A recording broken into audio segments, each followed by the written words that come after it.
Hello friends, once again welcome. इस session के अंदर भी हम बेसिकली प्रोटीन से रिलेटेड जो टेक्निक्स हैं उनके क्वेश्चंस सॉल्व करेंगे। Mainly here we are going to focus spectroscopy, और स्पेक्ट्रोस्कोपी में भी मोर कन्फाइंडली आप देखेंगे ज़्यादातर क्वेश्चंस जो सीएसआई नेट एग्जामिनेशन में पूछे गए हैं they are from circular dichroism spectroscopy. Few questions may be from fluorescence और एनएमआर स्पेक्ट्रोस्कोपी। ओके, तो एक एक कर इन क्वेश्चंस को डिस्कस करते हैं और आप भी समझने की कोशिश करिएगा कि उनका करेक्ट आंसर होने के पीछे लॉजिकल रीजन क्या है। ओके, तो एक एक कर हम पढ़ते हैं क्वेश्चंस को और सॉल्व करते हैं। पहला question, A and B are two enantiomeric helical peptides। enantiomeric helical peptide का मतलब एक हो सकता है राइट हैंडेड अल्फा हेलिक्स हो, तो दूसरा हो सकता है लेफ्ट हैंडेड अल्फा हेलिक्स हो। ठीक है, दोनों है तो alpha helix, but these are the enantiomeric form। their chirality can be determined by recording। तो chirality को डिटरमाइन करने के लिए ऐसी किसी भी टेक्निक का इस्तेमाल कर सकते हैं जो कि प्लेन पोलराइज्ड लाइट के ऊपर बेस्ड हो या सर्कुलरली पोलराइज्ड लाइट के ऊपर बेस्ड हो, क्योंकि उसमें कुछ ना कुछ इलेक्ट्रिसिटी में चेंज होगा या रोटेशन में चेंज होगा। सीडी स्पेक्ट्रम, यस, क्योंकि यहाँ पर सर्कुलरली पोलराइज्ड लाइट इस्तेमाल करते हैं। यूवी आंसर हो नहीं सकता, एडवांस सीक्वेंसिंग नहीं, फ्लोरेसेंस स्पेक्ट्रम नहीं, है ना।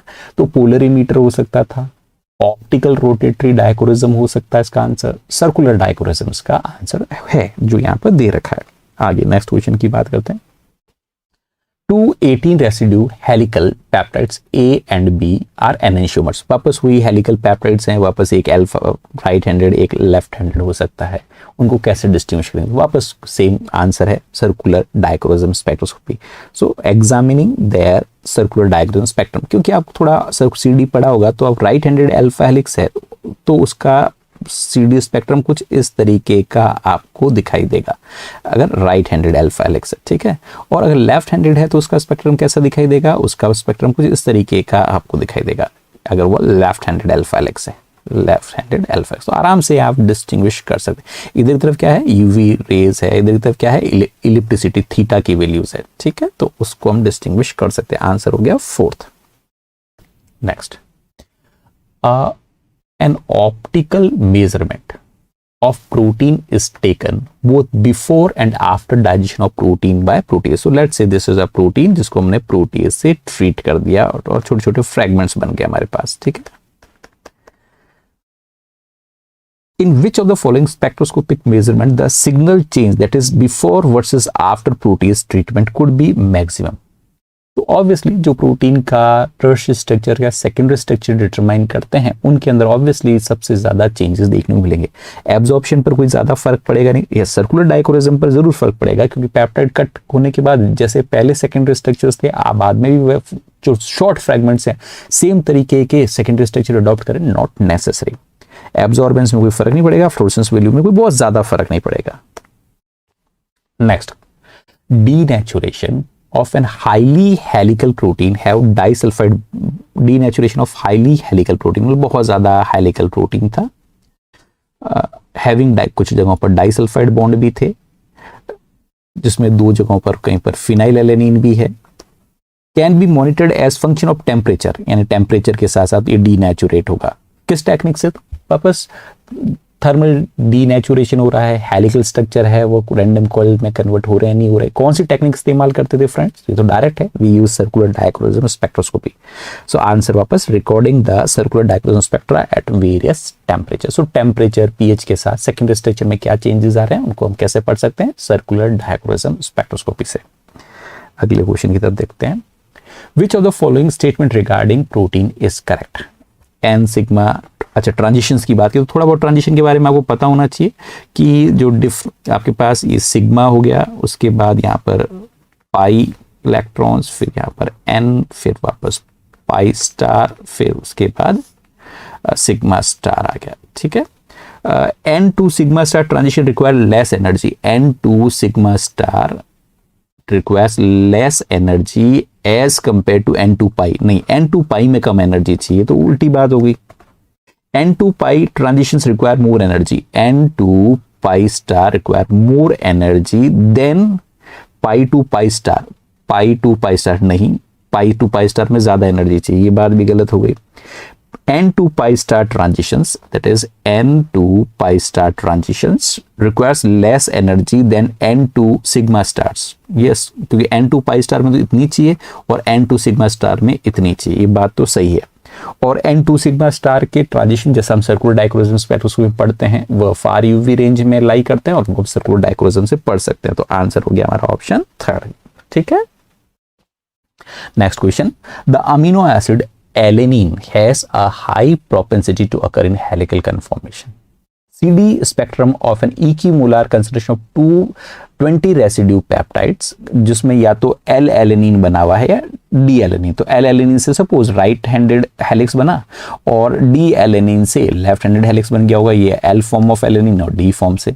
कहा कि दोनों को आप मिक्स कर लो तो क्या होगा, सर्कुलर डाइक्रोजन कोई स्पेक्ट्रा नहीं बनेगा, क्योंकि जो इलिप्टिसिटी राइट हैंडेड हेलिक्स की होगी that would be cancelled by the ellipticity of a left handed helix. Okay, क्योंकि so answer would be there would be no signal as the chiro optical properties of two peptides will cancel out.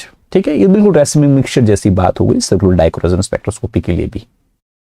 अगला question, the circular dichroism spectrum of a polypeptide composed of 50 amino acids does not show any signal in this far UV range 185 to 250 nm। क्या कारण, इसका तो एक ही कारण हो सकता है कि उसमें हो सकता है कोई कायरल कार्बन हो ही नहीं, यानी पूरा हाइपोथेटिकली 50 अमीनो एसिड सिर्फ ग्लाइसिन का बना हुआ हो, यही कारण हो सकता है और तो कोई रीजन हो नहीं सकता। So it could be composed of only a chiral amino acid, that could be the probable reason. चलो नेक्स्ट क्वेश्चन की तरफ बढ़ते हैं। The structure of protein is known from X-ray diffraction studies, which gives 30% alpha helix, 50% beta sheets and 20 is random coil. Circular dichroism measurement ने बताया कि 50% alpha helix, यानी थोड़ा डिफरेंसेस है एक्सरे और सर्कुलर डाइक्रोजम में, 40% बीटा शीट है और 100% रैंडम कॉइल है। इनमें से क्या पॉसिबल एक्सप्लेनेशन नहीं है, क्या पॉसिबल एक्सप्लेनेशन ये पढ़ें कि पहला स्टेटमेंट कह रहा है कि protein structure is in crystal is different from that solution. Yes, क्योंकि सॉल्ट ट्रीटमेंट देकर क्रिस्टलाइजेशन करते हैं और थोड़ा बहुत चेंजेस देखे जा सकते हैं, एक्सपेक्ट किए जा सकते हैं। CD analysis for structural component is not appropriate, क्यों is not appropriate for this protein, why it is not appropriate, ये गलत है ना, तो हमें गलत वाला ही ढूंढना है। It is appropriate, why not appropriate? Contribution from other chromophore also contribute to CD spectrum protein, हाँ, क्योंकि CD spectrum बेसिकली 185 से 210 nm के बीच में कर रहे हैं, वहाँ दूसरे chromophore है वो भी इंटरफेयर कर सकते हैं। Protein contain a high content of disulfide bond, yes, that could also bring differences, so second cannot be a reason. Okay, ninth question is two homologous proteins, means कोई प्रोटीन ए है और कोई protein B है, homologs है, were isolated from psychrophile and thermophile, इसको हम साइक्रोफाइल P ना देते और एक थर्मोफाइल को टी ना देते। Okay, the purified protein were subjected to denaturation, protease digestion, circular dichroism, following observation were made, the CD spectra of P and T are identical, है ना, CD दोनों में सेम है, इसका मतलब सेकेंडरी स्ट्रक्चर्स दोनों के अंदर सिमिलर तरीके के हैं। Their amino acid composition is 95%, 95% दोनों के सेम है, वापस बताता है कि होमोलोग्स है। T and P are equally susceptible to proteolysis in presence or absence of reducing agent, यानी बीटा मैथनॉल होने या नहीं होने से कोई फर्क नहीं पड़ रहा, यानी डाइसल्फाइड बॉन्ड एब्सेंट है, इससे ये पता चला, क्योंकि उससे कोई फर्क नहीं पड़ रहा बीटा मैथनॉल के ट्रीटमेंट से। T has a higher midpoint of thermal, यानी this is more stable, T है वह मोर स्टेबल है एज कंपेयर टू ये लेस स्टेबल है, इससे ये पता चलता है हमारे पास।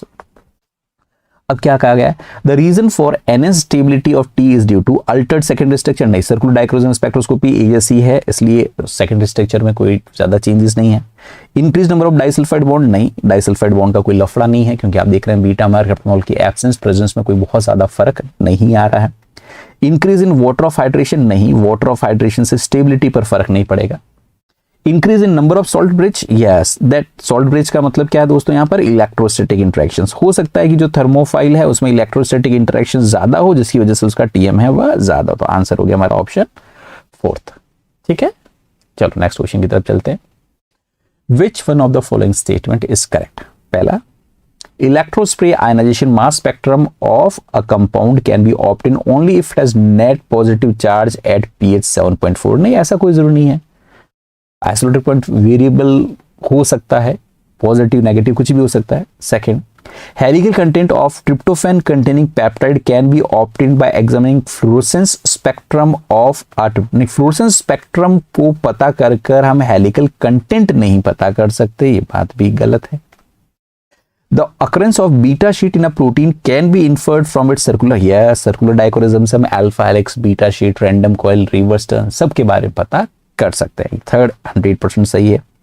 The chemical shift spread for a compound is more in its 1 proton NMR spectrum as compared to 13 NMR, नहीं ये रिवर्स है। 13 जो NMR है, 13 कार्बन 13 NMR है, उसमें ज्यादा शिफ्ट देखने को मिलेगी as compare to proton NMR। Okay, तो ये बात भी गलत हो गई। अगले स्टेटमेंट की तरफ चलते हैं। 26 residue composed of alanine and leucine shows a circular diagonal spectrum characteristic of alpha helix, है ना। तो अल्फा हेलिक्स बता रहा है, कहां पर बता रहा है? 50 डिग्री सेंटीग्रेड पर, pH 7.4 पर, 5 मिलीमोलार फॉस्फेट बफर के अंदर, ठीक है। Deconvolution of spectrum indicates 60% of alpha helix and 40% random coil when the peptide solution is cooled gradually, यानी तो इस दौरान कितना अल्फा हेलिक्स कितना था आपका 50 डिग्री सेंटीग्रेड पर? 60% था। टेम्परेचर कम करोगे आपने, टेम्परेचर 25 डिग्री, तो अल्फा हेलिक्स स्टेबलाइज होगा, अल्फा हेलिक्स का कंटेंट है वो बढ़ जाना चाहिए, ये आंसर होना चाहिए। The alpha helical content will decrease, decrease क्यों होगा? Alpha helical content will increase and percentage of random coil, yes temperature कम करोगे तो स्टेबिलिटी आएगी, अल्फा हेलिक्स बढ़ेगा, रैंडम कॉइल कम होगा। तो बहुत डायरेक्ट स्ट्रेट फॉरवर्ड क्वेश्चन था, ठीक है। चलो नेक्स्ट क्वेश्चन की तरफ बढ़ते हैं अब हम। नेक्स्ट क्वेश्चन है, ये न्यूमेरिकल टाइप आ गया। A protein polypeptide chain has an alpha helical conformation in solvent, it has a value of alpha helix कितनी है? तो अल्फा हेलिक्स की electricity -30,000। Okay, the temperature range 20 to 50. On raising the temperature above 50 degree centigrade, increases and reaches a value of -2000 degree, and the value remain unchanged above centigrade. The observed value of theta is, ना, तो और मतलब इसका मतलब random coil हो जाता होगा higher temperature पर, रैंडम कॉइल होने पर उसकी वैल्यू कितनी हो जाती है? -2000 हो जाती है, 70 डिग्री या उससे हायर। अब कहा है कि at 60 degree centigrade the value is -14,000। तो if assume that heat induced denaturation two state process the fraction of alpha helix, यानी हम ये मान लें कि अल्फा हेलिक्स रैंडम कॉइल पर हुआ है और 60 डिग्री सेंटीग्रेड पर कितनी रिलेटिविटी है? -14,000। तो कितना अल्फा हेलिक्स पीछे बचा? तो मान लो कि हमारे पास 60 डिग्री सेंटीग्रेड पर, एट 60 डिग्री सेंटीग्रेड हमारे पास कुछ अल्फा हेलिक्स होगा और कुछ रैंडम कॉइल होगा, ये बात तो कंफर्म है। अल्फा सपोज दोनों मिलकर टोटल अमाउंट है, तो टोटल अमाउंट को सपोज आप मान लें 1, तो अल्फा हेलिक्स को मान लें x, तो पीछे रैंडम कॉइल की अमाउंट बची 1 - x, है ना। टोटल मतलब मिक्सचर की ऑप्टिकल रोटेशन कितने बता रहा है? 14,000। अल्फा हेलिक्स की ऑप्टिकल रोटेशन कितनी है? -30,000 ऐसा दे रखा है, और रैंडम कॉइल की कितनी है वो भी दे रखी है -2000। तो बस अब तो इक्वेशन सॉल्व करनी है हमारे पास। इक्वेशन क्या हो गई? -3000x -2000 1 - x मिलकर कितनी दे रहे हैं वैल्यू? 1 -14,000 multiplied by 1। तो आपके पास हो गया -30,000x -2000 + 2000x equal to -14,000। Okay, ये -3000x है ना, -3000x -30,000x और ये -32,000x, सॉरी -28, ये माइनस है और ये प्लस है, तो -28,000x -2000 would be equal to -14,000 और -28,000x इक्वल टू, ये इधर तरफ जाएगा तो -14 में से प्लस होगा, -12,000 हो जाएगा, माइनस कट जाएगा। x की वैल्यू यानी अल्फा हेलिक्स की वैल्यू आ जाएगी 12,000 डिवाइड बाय 28,000, कुल मिलाकर 1000 तो कट गया, आपके पास आ गया 12/28। 12/28 को आप ऐसे भी लिख सकते हैं, 6/14 भी लिख सकते हैं आप, इसको और सिंप्लीफाई करके 3/7 लिख सकते हैं, 7 में से 3 यानी 40% से थोड़ा सा कम, मतलब क्या आंसर आ गया हमारा? सेकंड। ठीक है, एप्रोक्सीमेट वैल्यू कितनी आ गई? 0.43। तो इस तरीके से न्यूमेरिकली इस क्वेश्चन को सॉल्व किया जा सकता था। ठीक है, तो ये वैल्यू ये हम अल्फा हेलिक्स के लिए कर रहे हैं, ये रैंडम कॉइल के लिए पार्ट है और ये दोनों मिलकर टोटल दे रहे हैं। ठीक है, इस तरीके से क्वेश्चन को सॉल्व किया जा सकता था। चलो नेक्स्ट क्वेश्चन की तरफ बढ़ते हैं। अच्छा, ये भी उसी तरह क्वेश्चन है। इसमें वापस क्या लिखा हुआ है, the mean residue ellipticity 220 are -30,000 -3,000। तो अल्फा हेलिक्स के लिए कितनी दे रखी है, अल्फा हेलिक्स के लिए दे रखी है -33,000। बीटा के लिए कितनी दे रखी है, बीटा के लिए दे रखी है -3,000। टू ट्रांजिशन स्टेट हो रहा है, अल्फा किस में कन्वर्ट हो रहा है, बीटा के अंदर। 60 डिग्री सेंटीग्रेड पर कितनी है, तो 60 डिग्री सेंटीग्रेड पर बेसिकली इट इज अ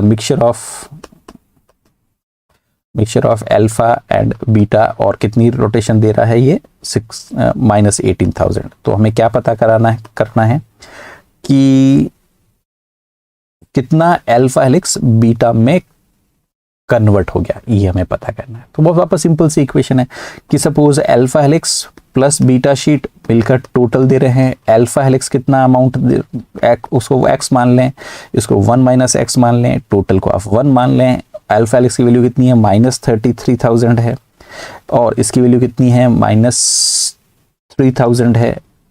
और टोटल की रोटेशन कितनी दे रहा है, 60 डिग्री सेंटीग्रेड पर, 60 डिग्री सेंटीग्रेड पर ही दे रहा है, -18,000। तो अब हमारे पास इक्वेशन बन गई दैट -30,000 -3,000 1 - x इक्वल टू -18,001 है ना। तो -33,000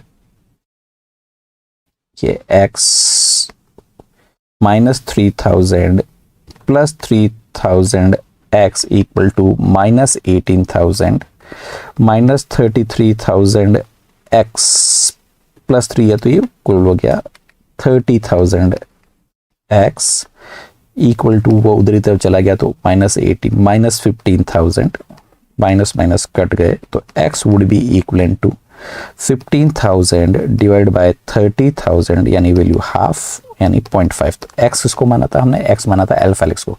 तो अल्फा हेलिक्स कितना है, टोटल कितना माना था 1 में से 0.5 मींस 50% अल्फा हेलिक्स पीछे बचा और फिर 50% कन्वर्ट हो गया। हम ये कह देंगे आंसर हो गया सेकंड।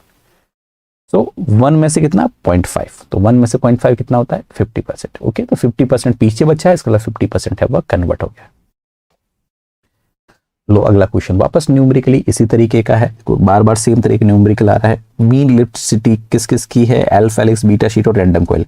तो अल्फा हेलिक्स की वैल्यू कितनी दे रखी है, -35700। बीटा शीट की कितनी दे रखी है, -3800। रैंडम कॉइल की कितनी दे रखी है, रैंडम कॉइल की दे रखी है +3900। क्या कहा गया, the polypeptide exist in alpha helical conformation at pH 10.8। Addition of urea lead to 2 state transition from alpha helix to random coil. यानी हो क्या रहा है, अल्फा हेलिक्स में और रैंडम, तो इसका बीटा शीट का तो हमें कोई लेना देना नहीं है। अल्फा हेलिक्स में हो रहा है रैंडम कॉइल में। It has been observed that ellipticity of polypeptide is -48। यानी मिक्सचर की कितनी है, तो मिक्सचर जिसको 1 मान लेते हैं उसकी कितनी है, -14,800 है। ठीक है, 6 molar urea. The percentage of polypeptide alpha helix कितना है, तो मान लें वापस इक्वेशन हो गई हमारे पास, alpha helix plus random gives you a total को आप 1 मान लें, अल्फा हेलिक्स को x मान लें, रैंडम को 1 - x मान लें। अल्फा हेलिक्स की वैल्यू कितनी है, -35700 मान लें। रैंडम कॉइल की वैल्यू कितनी दे रखी है, +3900 हो गई। दोनों मिलाकर कितना दे रहे हैं, -14800 दे रहा है। इक्वेशन हो गई हमारे पास -35700 x +3900 1 - x equal to -14,800। -35700 x +3900 -3900 x equal to -14,800। ठीक है, अब आगे आप सॉल्व कर सकते हैं। -35700 में से आप इसको माइनस कर ले, -35700 x -3900 x, ये -14,800 और ये वैल्यू भी इधर जाएगी तो -3900 हो जाएगी। तो इसको आप इसमें ऐड कर ले, तो माइनस ये हो गया 0,000,639, ये हो गया आपके पास 39, ये x इक्वल टू, ये भी इसमें ऐड हो जाएगी 0,0 7 हो जाएगा 8 और 9, 16 17 17 5 3 8, ये हो गया आपके पास 18700, माइनस माइनस कट जाएगा तो x की वैल्यू हो जाएगी आपके पास 18700 डिवाइड बाय 39600 कट जाएगा 187/396, यानी लगभग आपके पास वैल्यू कितनी आ जाएगी वो आप पता कर लें, 47 के आसपास वैल्यू आ जाएगी ना परसेंटेज में, यानी वैल्यू आपके पास 0.47 आएगी और परसेंटेज में आप कन्वर्ट करेंगे तो 47% आ जाएगी। ठीक है, इस तरीके से आप इसको सॉल्व कर सकते हैं। तो सेम कंसेप्ट पर आप देख रहे हैं 3 क्वेश्चंस बार बार बने हैं, आप इनको आराम से सॉल्व कर सकते हैं, वापस बाद में देख लीजिएगा। नेक्स्ट क्वेश्चन की तरफ बढ़ते हैं। Following observations are made regarding the peptide sequence. The peptide is inert to Elman's reagent. However, on reacting with a mercaptoethanol, the peptide gives a positive Elman's. यानी इसका मतलब प्रोटीन के ऊपर पहले डाइसल्फाइड बॉन्ड थे, there were no free disulphidal group, लेकिन जैसे ही हमने बीटा मर्कैप्टोनॉल का ट्रीटमेंट दिया, डाइसल्फाइड बॉन्ड क्लीव हो गए होंगे, SH ग्रुप आ गए होंगे और SH ग्रुप ने किसके साथ रिएक्शन की होगी, एल्मेंस रिएजेंट के साथ, क्योंकि एल्मेंस रिएजेंट है वो फ्री सल्फाइडल ग्रुप्स के साथ रिएक्ट करते हैं। चलो ये बात अच्छी बात है। The peptide sequence gives a broad minimum around 211 nm in a CD spectrum. तो मिनिमम यहाँ पर कहाँ पर है, 211 के आसपास, यानी ये बीटा स्ट्रक्चर है, क्योंकि अगर अल्फा होता तो 2 मिनिमम पीक आते। With increasing concentration of peptide the melting temperature of peptide increasing. Concentration peptide इसका मतलब तो डेफिनेटली ये बीटा प्लेटेड शीट जैसा स्ट्रक्चर है, क्योंकि वह एग्रीगेट होंगे अगर टेम्परेचर बढ़ाएंगे तो। On treating with the peptide lead to half of the total number of amide get, इसका मतलब अगेन हाफ रिप्लेस हो रहे हैं वापस बीटा शीट। तो ये अल्फा हेलिक्स बिल्कुल नहीं है, अल्फा हेलिक्स बिल्कुल नहीं है। It is a beta hairpin peptide which is stabilised by disulphide, बिल्कुल ये सबसे करेक्ट आंसर है। ठीक है, on basis of the information which is given. ठीक है, बहुत डायरेक्ट स्ट्रेट फॉरवर्ड है। आगे देखो आप, a polymer is synthesized from achiral amino acid, chiral नहीं है अकायरल। तो कन्फॉर्मेशन कैसे पता करेंगे, तो फाइबर डिफ्रैक्शन से पता कर सकते हैं, NMR से पता कर सकते हैं, CD से नहीं पता कर सकते, डिफरेंशियल स्कैनिंग कैलोरीमेट्री से तो TM वगैरह पता करते हैं। तो आंसर ही पीछे बच गए A एंड B, है ना। CD क्यों नहीं पता कर सकते, क्योंकि CD के लिए कायरल होना जरूरी है, तो C तो सीधा ही बाहर हो गया, C तो सीधा ही बाहर हो गया। और D क्यों नहीं पता करते, क्योंकि डिफरेंशियल स्कैनिंग कैलोरीमेट्री से तो आप TM वगैरह पता करते हैं, आप स्ट्रक्चर्स पता नहीं करते, ये स्ट्रक्चर पता करने की टेक्निक नहीं है। 17 hemoglobin has a circular dichroism peak in far UV, near UV and Soret region. Contribution in near UV region किसकी वजह से आते हैं, तो फार यूवी के अंदर तो बेसिकली हम जानते हैं कि वह ट्रांजिशंस की वजह से आते हैं, जैसे N to sigma star transitions हैं उनकी वजह से आते हैं। पर नियर यूवी का मतलब जो 250 nm से लेकर 400 nm में किसकी वजह से, definitely they comes from due to a heme group as well as aromatic amino acid. तो आंसर क्या हो गया हमारा, ऑप्शन 3 हो गया। The mechanism of oxygen transport by hemocyanin containing copper is described. तो यहाँ पर क्या है, कॉपर प्लस है और इधर ऑक्सीजन है और इधर कॉपर 2+ यानी कॉपर का ऑक्सीडेशन हुआ, ये O2- है और वापस ये कॉपर 2+ है। तो basically oxidation state of copper की हम बात कर रहे हैं। क्वेश्चन में ये पूछ लिया कि ऑक्सीडेशन स्टेट ऑफ कॉपर कैसे मॉनिटर कर सकते हैं, तो ऑक्सीडेशन ऑफ स्टेट को पता करने सर्कुलर डायग्राम तो बिल्कुल कोई लेना देना नहीं। मास स्पेक्ट्रोस्कोपी मास को पता करता है, फ्लोरेसेंस स्पेक्ट्रोस्कोपी में कोई फर्क नहीं आएगा। सिंपल सा एब्जॉर्प्शन स्पेक्ट्रोस्कोपी में ऑक्सीडेशन होने की वजह से कलर चेंज होता है, और कलर चेंज सभी जानते हैं, हम फेर बायोरेट टेस्ट पढ़ चुके हैं, बैंडेड टेस्ट पढ़ चुके हैं। कॉपर का ऑक्सीडेशन होती है, कलर चेंज होता है, और कलर चेंज होने पर हम नॉर्मल जो यूवी स्पेक्ट्रोस्कोपी उससे आराम से एब्जॉर्प्शन की बेसिस पर ऑप्टिकल डेंसिटी में चेंज आएगा और इसको रीड किया जा सकता है। क्वेश्चन नंबर 19 में कहा गया cytochrome C has only 1 tryptophan residue which is buried in the protein. तो एक ट्रिप्टोफैन है वो अंदर कहीं पर छुपा हुआ है, चलो मान लिया। is excited at 280 nm and its emission spectrum is measured at 300 to 4। वापस ने कुछ एमिशन किया, उसको 280 की हमने दी और वापस एमिशन हम 340 से 300 से 450 nm में एमिशन स्टडी करें। The same measurement was repeated on protein in a buffer containing सिर्फ 6 मोलर गुआनिडियम हाइड्रोक्लोराइड। तो उससे क्या होगा, प्रोटीन डीनेचुरेट हो गया और डीनेचुरेट होने वाला ट्रिप्टोफैन बाहर आ गया होगा, वापस 280 nm देंगे और वापस एमिशन स्पेक्ट्रम को मेजर हुए। तो it was observed that intensity of emission spectrum of in this increased. तो ऑब्वियसली क्योंकि ट्रिप्टोफैन खुलकर बाहर आ गया होगा तो एमिशन में इंटेंसिटी बढ़ जाएगी। अंदर की तरफ डेफिनेटली कोई क्वेंचर रहा होगा जो कि इसकी इंटेंसिटी को दबा रहा था, छुपा रहा था। तो क्या है, tryptophan is near a hydrophobic patch present in unfolded protein. नहीं, अनफोल्डेड प्रोटीन में तो हाइड्रोफोबिक पैच के पास कैसे हो सकता है, फोल्डेड प्रोटीन में कुछ बात कर रहा होता तो हम सोचते हैं। Tryptophan is near heme in a native protein. हाँ, फोल्डेड प्रोटीन में हो सकता है कि ट्रिप्टोफैन है वो हीम के पास हो, जिसकी वजह से हीम क्वेंचर का काम कर रहा हो, इंटेंसिटी थोड़ी कम हो। Tryptophan is near carboxylate amino acid side chain in native protein. नहीं, तो फिर तो डीनेचुरेशन करने से कोई फर्क नहीं पड़ता क्योंकि सी टर्मिनस के पास होता था। Tryptophan is a polar pocket in the native. नहीं, ये बात भी गलत है। तो आंसर हो गया हमारा सेकंड। ये देखो कि 100 residue long protein has a single tyrosine, उसमें एक टायरोसिन है। The UV absorption of protein and a homologous protein also with a single, यानी कि नॉर्मल प्रोटीन है, ये होमोलोगस प्रोटीन, दोनों में एक एक टायरोसिन है। दोनों का हम स्पेक्ट्रम मॉनिटर कर रहे हैं डिफरेंट पीएच कंडीशंस में। पीएच दोनों में सेम मिल तरीके से वेरी कर रहे हैं। The location of tyrosine residue in context of protein sequence is also shown. तो इसमें टायरोसिन कहाँ पर है उसको शो किया गया है। इसमें टायरोसिन लगभग 75 के आसपास है, इसके अंदर टायरोसिन 50 के आसपास है। और उसकी वजह से आप देख रहे हैं कि एक जगह पर आपके पास 10.5 के आसपास टीएम आ रहा है और एक जगह पर 11.5 का। तो भाई ग्राफ से तो हम ये कहेंगे ना कि ट्रिप्टोफैन की पोजीशन बदली, उसकी वजह से चेंजेस दिखाई दे रहे हैं। Which of the following rationalize the difference in 2 pH titrations. क्यों डिफरेंस आ रहा है, तो रिमूवल ऑफ हाइड्रोक्सिल ग्रुप, नहीं, location of tyrosine residue in protein structure. ये तो सीधा क्वेश्चन में ही दे रखा है, उसी की वजह से बदलाव आ रहा होगा क्योंकि यहाँ पर टायरो लोकेशन अलग अलग है। लोकेशन सेम होती तो हम कुछ दूसरा दिमाग लगाते हैं। यहाँ पर जो कुछ भी चेंजेस आ रहे हैं वो लोकेशन के अलग अलग होने की वजह से आ रहे हैं। Researcher is investigating the structural changes protein by following tryptophan, fluorescence and CD. तो ये आपके पास फ्लोरोसेंस है, ये सीडी है। सीडी में आप देख रहे हैं जो प्रोटीन से ए बी सी, उसमें कोई ज्यादा फर्क नहीं है, जबकि फ्लोरोसेंस स्पेक्ट्रोस्कोपी में ए बी सी डी में पीक में बहुत ज्यादा फर्क है। Fluorescence CD spectra of pure protein were obtained in absence of any treatment. A तो ए मतलब कि कोई ट्रीटमेंट नहीं है। बी है वह यूरिया, यानी थोड़ा बहुत डीनेचुरेशन हुआ होगा, उसकी वजह से देखो इसमें फर्क हुआ, सीडी में कोई ज्यादा फर्क नहीं आया।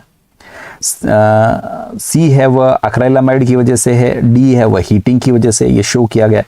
क्या बात सही है, सीडी इज मोर सेंसिटिव। नहीं, सीडी कहाँ सेंसिटिव, सीडी में तो आप डिस्टिंग्विश ही नहीं कर पा रहे हैं। इस डाटा के हिसाब से हम बात कर रहे हैं।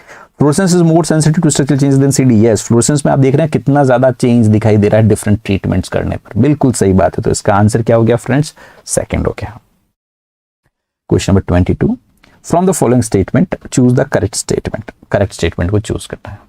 Surface plasma resonance can be used to determine binding constant only in range of, नहीं, इवन 10⁻⁻, हम कह रहे हैं 6 से लेकर 10⁻8 के आसपास बाइंडिंग कांस्टेंट हो, सॉरी 10⁻6 से लेकर 10⁻8 की रेंज में हो तो भी हम पता कर सकते हैं। ठीक है, तो ये बात तो गलत हो गई क्योंकि ओनली गड़बड़ लग गया।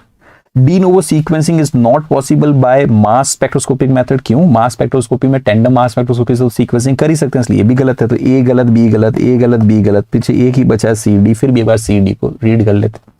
The position of hydrogen atoms in a protein is not directly determined by X ray. X ray diffraction से आप हाइड्रोजन बॉन्ड की पोजीशंस पता नहीं कर सकते। एनएमआर आप लेते तो कुछ हद तक उससे पता कर सकते थे। Circular dichroism and NMR spectroscopy do not give the same information of protein. Obviously, circular dichroism mainly secondary structure और optical properties की या कीरो ऑप्टिकल प्रॉपर्टीज के ऊपर बेस्ड है, और NMR है न्यूक्लियर मैग्नेटिक रेजोनेंस के ऊपर बेस्ड है, वो 3D स्ट्रक्चर्स के बारे में पता करता है नेटिव स्टेट में। ये बात भी सही है, सी और डी। ठीक है, ये देखें, protein conformational dynamics can not be determined by which techniques. तो कन्फॉर्मेशनल चेंज NMR से पता कर सकते हैं, मास स्पेक्ट्रोस्कोपी से पता कर सकते हैं, फ्लोरोसेंस माइक्रोस्कोपी से पता कर सकते हैं, पर किससे पता नहीं कर सकते, डिफरेंशियल स्कैनिंग कैलोरीमेट्री से। ऐसे ट्रांजिशंस पता किए जा सकते हैं, कन्फॉर्मेशनल चेंजेस के बारे में पता नहीं किया जा सकता। तो ये क्वेश्चंस थे जो प्रोटीन बायोकेमिस्ट्री के अंदर बेसिकली स्पेक्ट्रोस्कोपी बेस्ड थे। होपफुली सबका पीछे लॉजिकल रीजन क्या है वो समझ में आया। नहीं समझ में आया तो इन टेक्निक्स को थोड़ा सा डिटेल में पढ़िए होगा, क्योंकि अगर आपने सर्कुलर डायग्राम टेक्निक को एक बार भी नहीं पढ़ा है, NMR को एक बार भी नहीं पढ़ा है, तो फिर आपको समझने में थोड़ी सी प्रॉब्लम हो सकती है। इसलिए पहले लेक्चर्स में उनको जाकर सुने या सेल्फ प्रिपेयर करें सर्कुलर डायग्राम स्पेक्ट्रोस्कोपी को और NMR को, तो आपको पता चलेगा कि ये बहुत ही सिंपल और बहुत बेसिक क्वेश्चन थे जिसको आप चुटकियों में सॉल्व कर सकते थे। Okay, thank you friends. Logic समझने की कोशिश करना, हैप्पी लर्निंग, पढ़ते रहें। इसी तरह क्वेश्चंस आने वाले एग्जाम में भी एक्सपेक्टेड है। Thank you everyone.